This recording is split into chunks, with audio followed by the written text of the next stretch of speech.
सांझ की हल्की रोशनी आंगन में उतर रही थी जब आरव 3 साल बाद शहर से अपने गांव लौटा। और जैसे ही उसने घर में कदम रखा, उसकी नज़र सबसे पहले भाभी रिद्धि पर पड़ी, जो रसोई में खड़ी सबके लिए खाना बना रही थी। पर आज उनके चेहरे की चमक कुछ अलग थी, जैसे थकान की परतों के नीचे छिपी कोई चुप्पी उसको पुकार रही हो। रिधि को देखकर आरव के दिल में पुरानी यादें जाग उठी। वह समय जब भाभी घर में नई नई आई थी, हंसी से भरा हर कोना, सबको संभालने वाली वह सरल सी लड़की। अब वह रिधि थी, लेकिन आंखों में एक अजीब सा खालीपन की परछाई। आरव ने महसूस किया कि उसका बड़ा भाई करण शादी के बाद से ही काम में इतना डूब गया था कि घर, रिश्ते और रिद्धि सब पीछे छूट गए थे। भाभी का चेहरा मुस्कुराता ज़रूर था, पर उसकी आंखें हर रात खिड़की की ओर इंतज़ार में टिक जाती थी। उस रात जब सब सो गए थे, आरव छत पर बैठा हवा खा रहा था। तभी रिद्धि धीमे कदमों से नीचे आई और पूछा, नींद नहीं आ रही? उसी पल अचानक आरव को एहसास हुआ कि भाभी सिर्फ एक संबंध नहीं, एक व्यक्ति भी हैं जिन्हें समझने की ज़रूरत है। अगले कुछ दिनों में उनकी बातचीत बढ़ने लगी।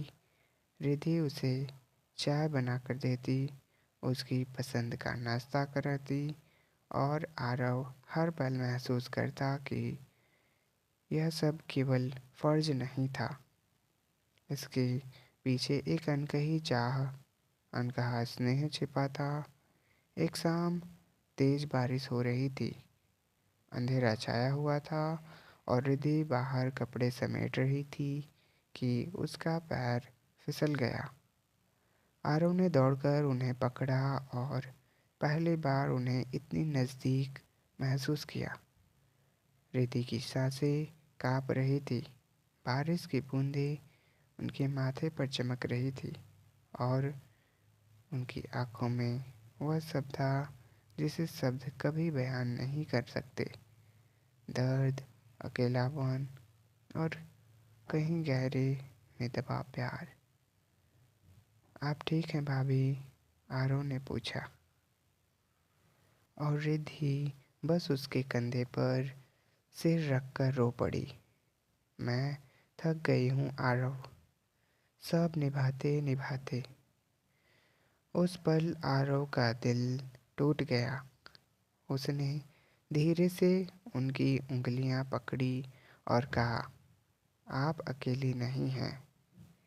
यह सुनकर रिद्धि ने उसकी तरफ देखा, और उन आँखों में जो तूफान था, उसने आरव का सब कुछ हिला दिया। अगले दिनों में उनकी मुलाकातें कम नहीं हुई, पर दोनों के बीच की चुप्पी ही जैसे सबसे गहरी भाषा बन चुकी थी। एक रात जब रिद्धि आंगन में अकेली बैठी थी और ठंडी हवा से कांप रही थी, आरव ने उन्हें अपनी जैकेट ओढ़ा दी। रिद्धि ने उसे देखा और बोली, कभी कभी लगता है कोई मेरे लिए भी सोचता है।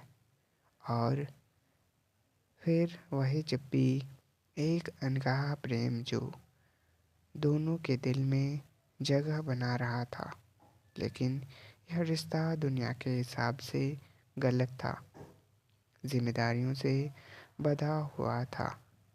इसलिए अगले दिन रिद्धि ने खुद को मजबूत किया और आरव से कहा, हमें अपनी भावनाओं को वहीं रोक देना चाहिए जहाँ वे हैं, क्योंकि आगे बढ़ना हम दोनों के लिए ठीक नहीं।